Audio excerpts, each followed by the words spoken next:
kepada PT Global Jet Cargo di cabang Tangerang.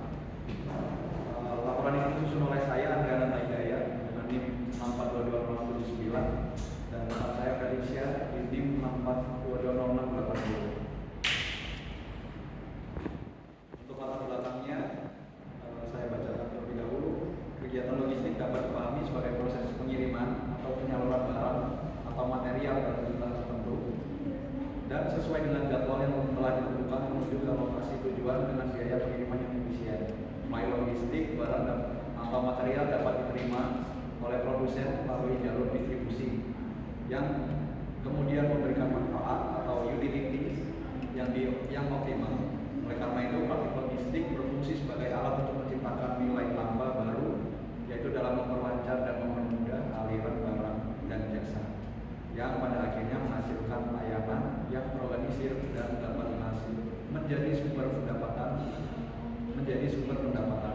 Ini menurut Muhammad Nanda Dinastia di tahun 2020. Perkembangan sektor logistik di Indonesia semakin pesat seiring dengan meningkatnya aktivitas perdagangan dan kebutuhan masyarakat akan layanan pengiriman yang cepat, aman dan efisien. PT Global Jet Cargo cabang Tangerang yang berdiri di bulan Agustus 2021 dan berlokasi di kawasan strategis di daerah Gading Serpong, Tangerang, berperan sebagai penyedia jasa pengiriman barang berbasis kargo yang mendukung kegiatan logistik domestik. Sebagai salah satu cabang yang berada di pusat kota, cabang ini memiliki potensi pasar yang besar, namun juga menghadapi tantangan persaingan yang ketat di industri jasa logistik. Adapun rumusan masalah dari penelitian kami yang pertama adalah bagaimana potensi pasar jasa logistik kargo di wilayah Tangerang, khususnya dalam menghadapi persaingan dengan penyedia layanan logistik lain. Lalu apa saja faktor-faktor yang mempengaruhi keberlanjutan operasional pada PT Global Jet Cargo cabang Tangerang? Yang ketiga, apa strategi yang tepat untuk mengembangkan bisnis logistik pada PT Global Jet Cargo agar mampu bersaing di tengah persaingan industri yang semakin ketat? Yang terakhir, bagaimana aspek legalitas dan regulasi usaha logistik dalam menjalankan logistik yang harus diperhatikan oleh PT Global Jet Cargo cabang Tangerang dalam menjalankan dan mengembangkan bisnisnya. Bagaimana PT Global Jet Cargo cabang Tangerang memastikan bahwa layanan logistik yang diberikan sesuai dengan standar operasional, ramah lingkungan dan memenuhi kebutuhan konsumen. Dan tujuan penelitian ini diambil berdasarkan dari rumusan masalah. Yang pertama, menganalisis potensi pasar jasa logistik kargo di wilayah Tangerang, lalu mengidentifikasi faktor-faktor yang mempengaruhi berlanjutnya usaha PT Global Jet Cargo cabang Tangerang ini, merumuskan strategi pengembangan yang tepat agar PT Global Jet Cargo memiliki keunggulan bersaing di industri logistik. Yang keempat, mengkaji aspek legalitas dan regulasi usaha logistik yang harus diperhatikan dalam operasional bisnis PT Global Jet Cargo. Lalu mengevaluasi standar kualitas layanan logistik yang dijalankan oleh PT Global Jet Cargo, termasuk keterkaitannya dengan aspek lingkungan dan kepuasan pelanggan. Lalu manfaat penelitian ini kita bagi menjadi dua, yaitu akademis, yaitu sebagai referensi dan contoh penerapan studi kelayakan bisnis. Lalu praktisnya menjadi bahan evaluasi yang dan masukan strategis bagi pihak manajemen JNT Cargo cabang Tangerang. Metode penelitian ini kami menggunakan deskripsi kualitatif dengan teknik pengumpulan datanya, yaitu melalui wawancara, observasi langsung, lalu studi dokumentasi.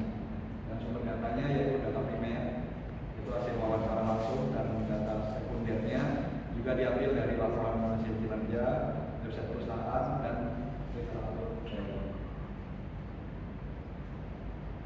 Lalu pengertian studi kelayakan bisnisnya sendiri adalah studi kelayakan bisnis adalah proses sistematis untuk mengevaluasi apakah suatu ide atau rencana usaha ini layak dijalankan di berbagai aspek.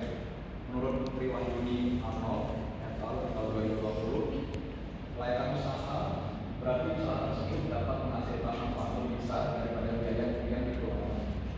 Studi ini mencakup penilaian menyeluruh terhadap aspek pasar, keuangan, hukum, teknis, serta manajerial. Yang tujuannya adalah untuk memastikan bahwa usaha tersebut bisa dijalankan secara efisien, legal, menguntungkan dan berkelanjutan. Lalu untuk tujuan studi pelayanan bisnisnya kita bagi menjadi 4. Yang pertama adalah menjadi jasa logistik dalam pengadaan keputusan bisnis, baik oleh investor, pemilik, atau manajer. Lalu mengukur potensi keberhasilan usaha berdasarkan data proyeksi realistis. Tujuan yang ketiga untuk mengidentifikasi dan meminimalkan resiko sebelum bisnis dijalankan. Lalu memberikan gambaran menyeluruh mengenai peluang pasar operasional dan keuangan.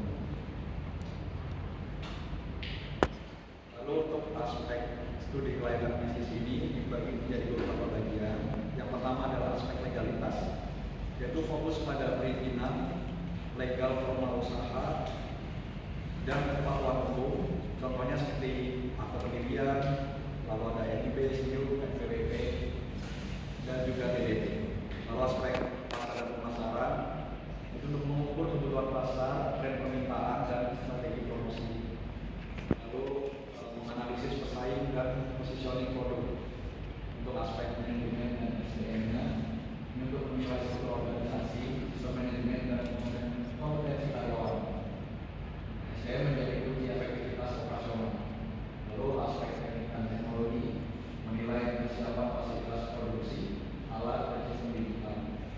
Lalu apakah operasional bisa berjalan secara efisien dan melayani secara teknis. Aspek teknik dan teknologi. Yang kelima ada aspek finansial, yaitu meliputi estimasi biaya, proyeksi pendapatan, ROI, BIP, dan kelayakan modal. Lalu apakah usaha ini juga menguntungkan. Lalu yang keenam ada aspek ekonomi dan sosial. Ini untuk dampak usaha terhadap masyarakat sekitar, terutama lapangan kerja dan pertumbuhan ekonomi lokal.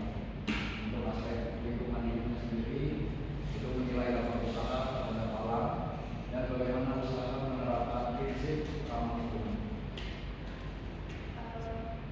Baik, yang selanjutnya itu adalah manfaat dari studi kelayakan bisnis. Yang pertama, mengurangi resiko kerugian sejak awal, yang kedua mendukung perencanaan strategi usaha, yang ketiga meningkatkan efektivitas pelaksanaan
kargo menggunakan kendaraan dengan standar emisi, kemudian pemanfaatan rute efisien untuk menurunkan emisi karbon, dan sosialisasi penggunaan sistem ramah lingkungan pada mitra dan pelanggan.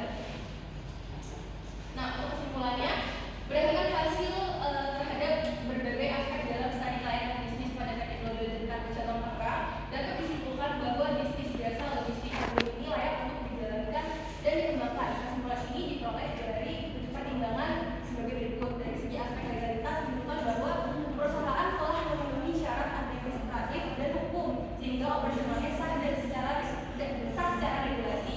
Kemudian untuk aspek pasar dan pemasaran, menunjukkan adanya permintaan tinggi terhadap jasa pengiriman kargo, terutama dari pelaku UMKM dan distributor yang membutuhkan solusi logistik efisien.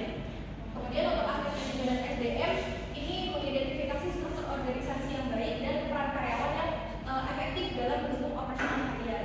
Dari segi aspek teknis dan teknologi dinilai memadai dengan